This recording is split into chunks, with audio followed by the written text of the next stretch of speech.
Hi there, this is Emma with Brushstrokes Tustin. Thank you so much for subscribing to our mobile paint kit.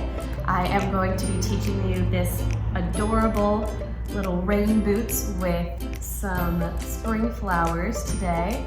So stay tuned for that, but a few things before we get started. This is acrylic paint, which means it's permanent, so make sure you're not wearing your favorite outfit.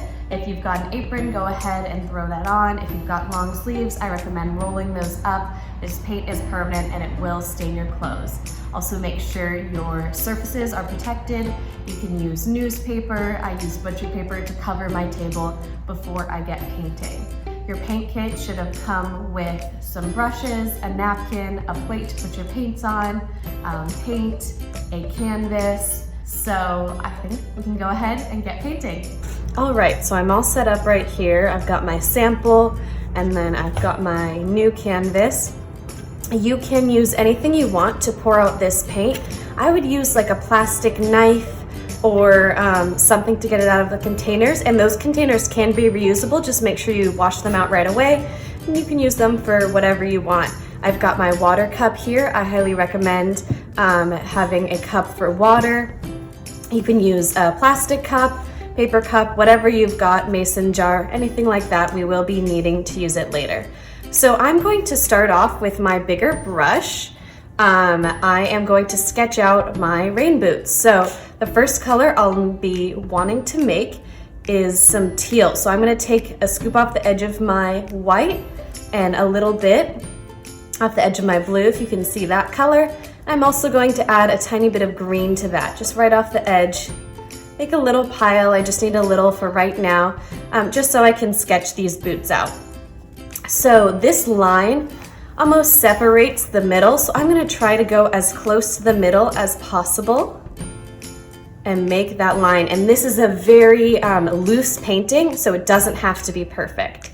So I've got a slightly diagonal line right down the middle of my canvas, and then I want to make another line a few inches over and another line going down to make kind of a little bit of a half rectangle. Both of these lines kind of curve inward. They're both a little diagonal. Now I want to curve this line out so it's like a little smiley face, right? Smile. And then make it a little bit longer and then curve it back in like I'm about to make a D or a backwards C. I want to curve this line in to make an opposite of that line, almost like I've got parentheses, and then connect those two. Now, if you have a pencil and you want to sketch this out in pencil, you are more than welcome to. So you can kind of mess around and adjust the shapes as you go. I'll have plenty of opportunity to kind of continue to adjust these shapes with paint, which I prefer to do. But if you want to use pencil, you certainly can. Now, I want to mimic this exact shape, but in the background now. So I am going to draw another line across, go down, curve up, and then I'm going to have this one go further to the right than this guy. So I've got two curves over here, and I'll probably play around and adjust these shapes as I go.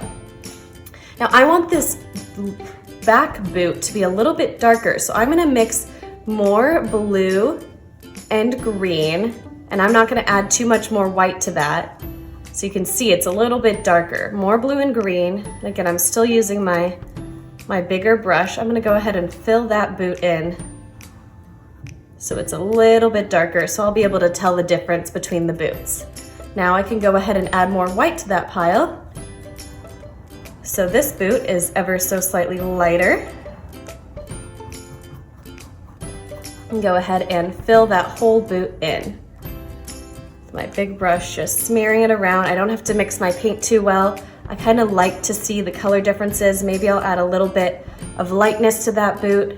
Maybe I'll go back and add some darkness to this boot. You kind of want to just smear all the colors around. This boot is still definitely darker. This boot's still definitely lighter. Now, while this paint is still wet, I like to take just a little bit off the edge of my white, and I'm trying to keep most of this white clean for later. I am going to go along the tops of these curves of these boots. I'm also going to do kind of a frowny face shape across the top as well.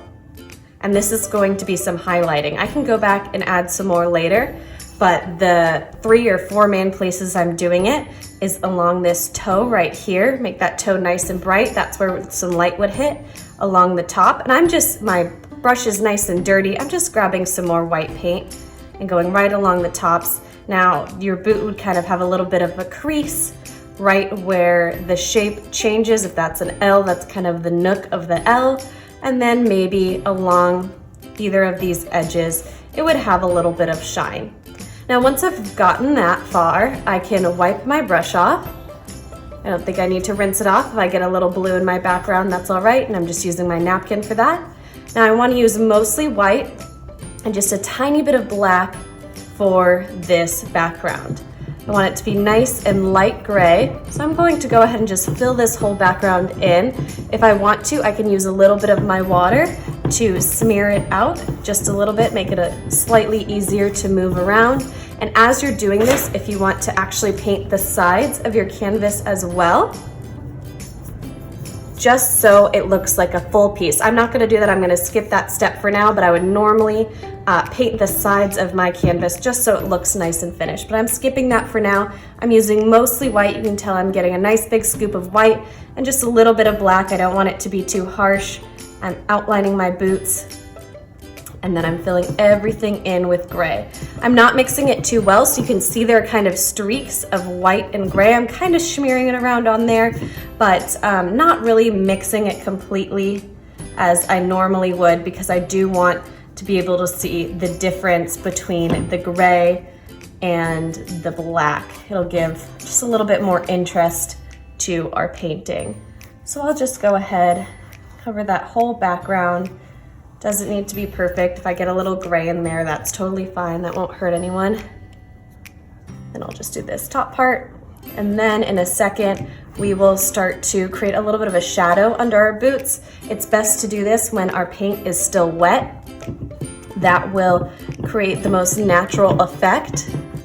So if you can, try to make sure this is still wet as we move on to the next step. So let me go over that one more time. It's mostly white, a little bit of black, filled in the whole background. The boots were white, blue, and some teal. Filled those all in with the shapes I described before. Now, while this down here is still wet, I am not going to clean my brush off. I can just take a little bit of black, maybe even mix it in with the white so it's not so harsh. And I can start to go right underneath that boot very carefully on both sides. Now, once I have it right underneath there, I'm gonna take my brush, I'm gonna apply pressure, and I'm gonna flick out and away from the boot. I'm gonna go back to the boot, flick out and away to create a little bit of a shadow. Now I'm gonna switch sides on this side to create kind of a nice, imperfect shadow on that boot. We don't want it to be too perfect. This painting is very loose and painterly, so keep those brush strokes nice and loose. I can make it a little bit darker if I want to. Again, going on this side as well. And I'm just taking it out and away from the boot, so it's darkest right underneath the boot and it blends out as we go. Now I can wipe my brush off, and at this point, if I want to use my water to completely clean my brush off, I can. I'm just gently swirling it along the bottom of the water. And this is still my bigger brush.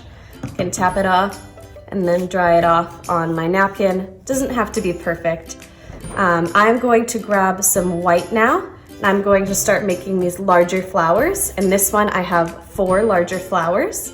So I will start making those by making a bunch of little, maybe parentheses, maybe U-shapes in a circle.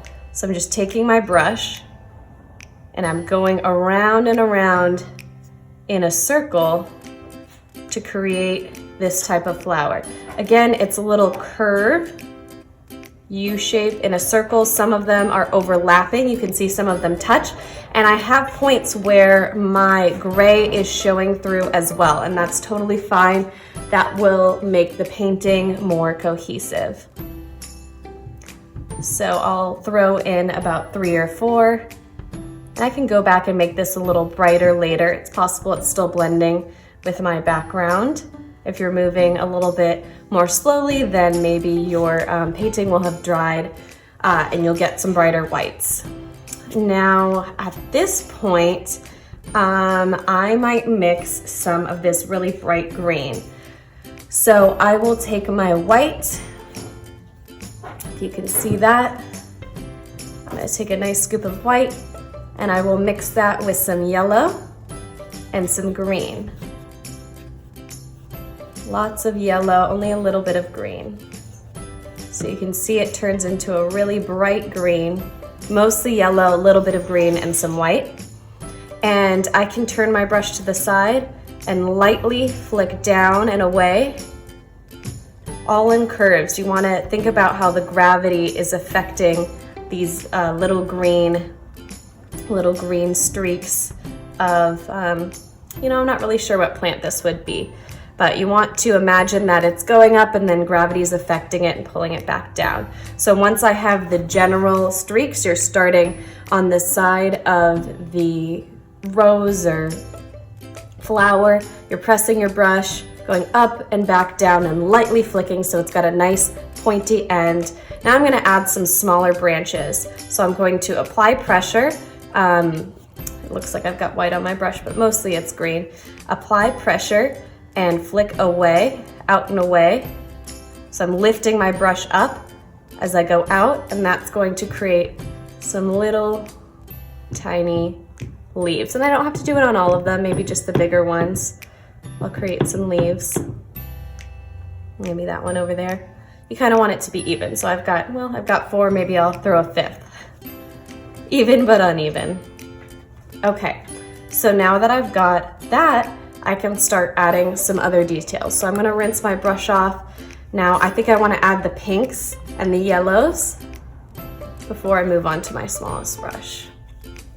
In order to create pink, I'm gonna take my white, add a little bit of red to it, and that's going to create some pink. I'm doing the same shape, and maybe you'll be able to see this shape better. It's just a frowny face. Oops, I got some extra water in there. It's just a frowny face, and I'm filling in the spots that are maybe a little bit gray, still going in a circle. So this is the center, and I'm creating lines around it. Maybe I'll show you on the back of here so it's a little bit more clear. You're creating kind of a circle with a bunch of arched lines. So as we add other colors, you want to go in the empty spaces. Just a bunch of kind of frowny faces, all in a circle. And you're following that middle point. So now I've got my pink in there. While I have that on my brush though, I've got some of these little guys. I might as well add them. I can just tap very lightly the very corner of my brush. Just want the very, very corner of your brush. Or you can switch to your smallest brush if you want to, but this brush moves a little bit more quickly, so I like it better. And you're making kind of, I like to call these grape shapes, right? If you think of a clump of grapes, it's got the most at the top, and then you have a point. So it's got lots of little dots up here, and then it goes down into a point. So I've got all my dots at the top, and I'm doing less and less dots until it gets to a point at the bottom. And maybe I'll throw one down here as well. More dots at the top, and then it gets down to a point. Now I can wipe my brush or rinse my brush off. Now I'll make some light yellow. I do want to get some white and mix in a little bit of yellow. And again, I'm just doing those curved shapes, filling in where it's a little bit gray.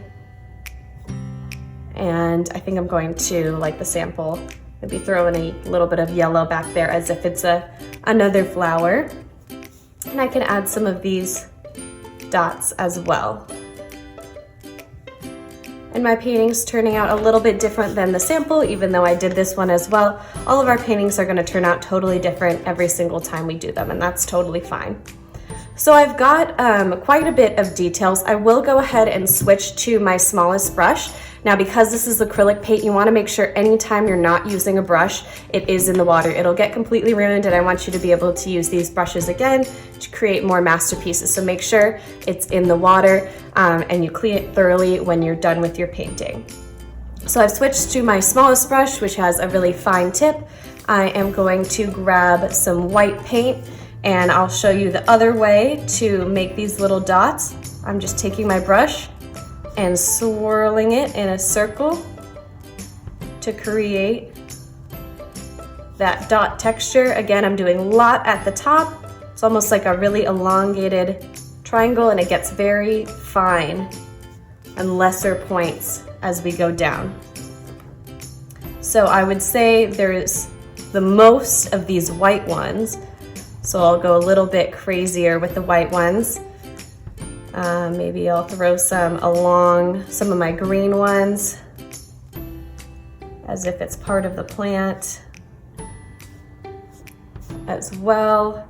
I think white really just brightens up the painting. So ideally I'd be kind of swirling that around. And I am going a little bit more quickly than I'd recommend you to do.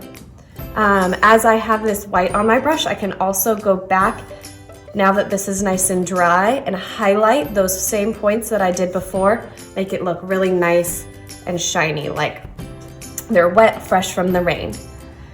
So once I've gotten all of those little parts, and I can add, any more flowers that I want, I can also go back and re-whiten some of these parts that might be a little bit more muddled gray if I want to. But this flower has some black in it, so I'm gonna mix some black and white. I kind of already have a pile over here, and I'm just going to smear that in, again in the spaces in between the white and the gray, just making it a little bit darker. Maybe I'll add a little bit of darkness back here too. Now I can wipe, again, my smallest brush off, and I am going to take some black, and I am just going to make kind of a circle tapping in the middle of black. So it's an imperfect circle. And then I'm going to do a few taps around it as well to make the center of my flower. So I'm gonna tap to create a kind of center circle, and then I'll do a few taps around it to act like, I don't know, maybe there's pollen or whatever this is, who knows. And then we'll do it to this final one over here. Boom. If I want to go back, add some more darkness. And then one last thing, I added a little bit of a ridge. So maybe it's the bottom of the rain boot. I can take some of this green from before and just line the very heel, leave a spot, and then go back and line this very front part. I can maybe throw in a little bit over there. So that's it. Those are the spring rain boots. I hope you enjoyed. Feel free to send me any questions if you've got them. But until next time, thank you so much.